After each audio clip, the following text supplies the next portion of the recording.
तेज बोलिएगा। आज आप लोग ज्ञापन देने आए हैं, क्या है मामला? और पीछे उधर साइड में जाओ, उधर खड़ा हूँ। मैं तो पीछे में साथियों, इस देश और प्रदेश में भारतीय संविधान के अंतर्गत प्रदत्त बहुत सारी सुविधाएं हैं, फिर भी उच्च शिक्षण संस्थाओं में, चाहे वो केंद्रीय विश्वविद्यालय हो, राज्य के विश्वविद्यालय हो, IIT हो, इसमें E.Tech, B.Tech इंजीनियरिंग करने वाले, PhD करने वाले छात्रों के साथ जो जातीय अपमान हो रहा है, उनको रोकने के लिए सुप्रीम कोर्ट के आदेश और निर्देश पर जो है 2026 तक उनको टारगेट दिया गया था कि UGC एक्ट को इतना प्रभावी बनावे कि ये आत्महत्याएं रुक जाएं। उसी कदम में ये किसी सरकार का नहीं है, ये तत्कालीन चीफ जस्टिस S.V. रमन्ना का समय का है, जब पायल तड़वी, रोहित बुमला जैसे तमाम घटनाएं आई।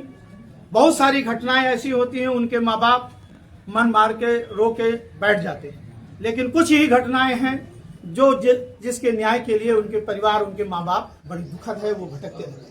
उसी के तहत उच्चतम न्यायालय के निर्देश पर ये एक्ट बना।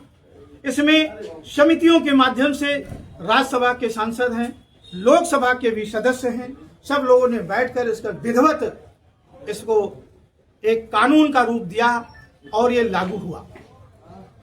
इसमें चाहे अनुसूचित जात हो, अनुसूचित जनजात हो, पिछड़ा वर्ग हो, यानी आर्थिक रूप से कमजोर, जो EWS के नाम पर आज भी हमारा हक अधिकार खाया जा रहा है। लेकिन जब हमारे लोग नियम कानून बनाते हैं, चाहे बाबा साहब हो, संविधान में उन्होंने सबके लिए बराबर का हक दिया। इस UGC एक्ट में भी EWS का भी है, विकलांग के लोगों का ही है। केवल विकलांग शेड्यूल कास्ट में ही नहीं होते हैं, विकलांग जो है किसी भी जात धर्म का नाम नहीं है। और आर्थिक रूप से कमजोर, वो चाहे शेड्यूल कास्ट के लोग हों, चाहे माइनॉरिटी के लोग हों, चाहे SC ST के लोग हों, चाहे अपर कास्ट के लोग हों, उनकी भी व्यवस्था है।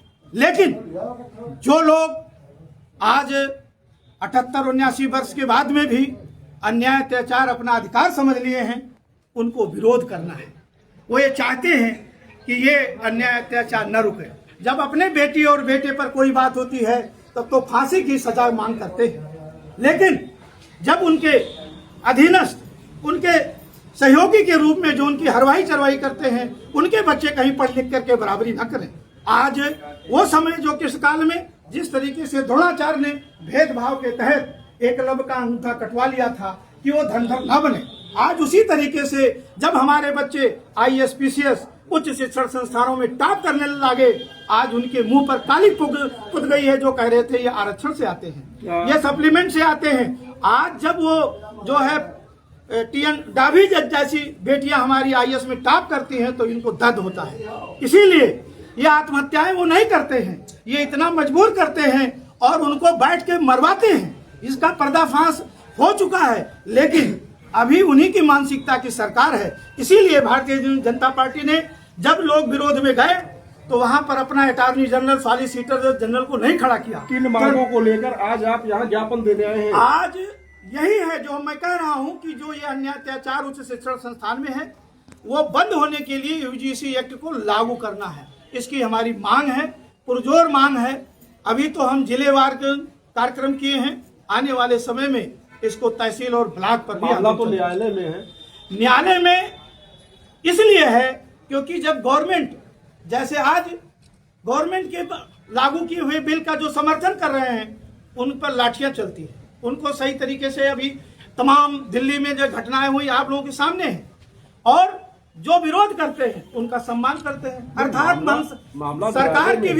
सरकार की भी मंशा है। मामला न्यायालय में है, मामला न्यायालय में है, तो न्यायालय पर भरोसा नहीं है? न्यायालय पर भरोसा है, इसीलिए मैं न्यायालय में लोग जाते हैं। जब न्यायालय में बैठे हुए लोग कोलेजियम से एक जात के लोग बैठे हैं, जिन्होंने 1919 में अंग्रेजों ने ये कह दिया कि इनके अंदर न्यायिक चरित्र नहीं है, यहाँ तक कि एक शासनादेश ने जारी किया कि इनको न्यायालय में नियुक्त न किया जाए। आज वो चीज सामने परिलक्षित है, वो बात सच साबित हो लागू रही ना है। हुआ तो आप लोग क्या करेंगे? क्या कदम लागू उठाएंगे? लागू जो है तो उनको करना पड़ेगा, क्योंकि ये आम जनता को जब तक अभी सही बात पता नहीं चलती है, कुछ ऐसे नालायक लोग हैं हमारे क्या बैकवर्ड कदम में भी। होगा आपका? है?